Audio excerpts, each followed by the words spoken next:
เขาฉลากแลนด์มาร์คคนรักสุขภาพ6 นาฬิกาครับ35 นาทีแล้วนะเทลอีถ้ามองท็อปวิวของเขาฉลากก็จะแบ่งโซนเขาฉลากออกเป็น2 ส่วนทะเลที่อยู่ฝั่งทะเลกับฝั่งอ่างบางพระตอนนี้เราอยู่ฝั่งอ่างบางพระเราจะพาน้องๆยังออกกำลังกายล่ะยังเลาะปีนเขาฉลากไปเรื่อยๆไปหอดสะพานแดงหลังวัดพรหมวัดข้ามสะพานแดงไปข้ามไปทางทะเลบ่นี่แล้วก็ถ่ายรูปแบ็กกราวด์ที่เป็นเขาฉลากอยู่ตรง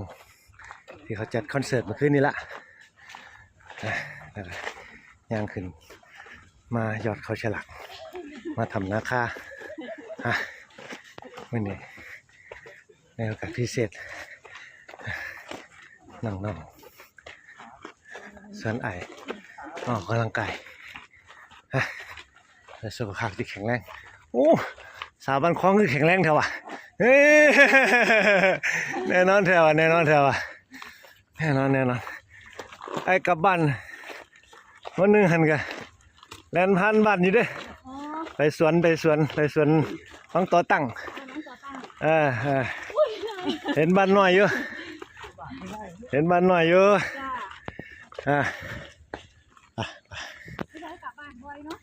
กลับเดือนละเท่ามีเดือนนี้แหละพักร้อนเหมือนแล้วบ่กลับจำศีลปีใหม่ไปแล้วเพิ่นละยังค่อยได้พักร้อนใหม่แล้วก็ยังค่อยสิเดินทางกลับบ้านอีกตกกลับบ้านเมื่อใดอัน26จ้ะ26นี่เนี่ยอ๋อโอเคนี่จริงเริ่มหยุด21ก็เลยว่าลาก่อนมื้อนึงรถมันแม่นก่อนเขามื้อนึงดีวางแผนเอาเท่าไรก็เดินทางเส้นเพชรบูรณ์แม่นจ้ะโอเคไปเลี้ยว3 แยกวิเชียรบุรีป่ะแม่นจ้ะโอเคเดินทางเดียวกันเยี่ยมเลยช่วงเวลาดีๆให้เดินออกกำลังกายกับน้องๆไปน้ำกันเทลเขาฉลากสบายดีเนาะสบายดีเพราะนึงไงพ่อคุ้นรถอยู่พอนั้นรถอยู่ตอนกลับบ้านเขาที่แล้วไปเกี่ยวเขายอดเยี่ยม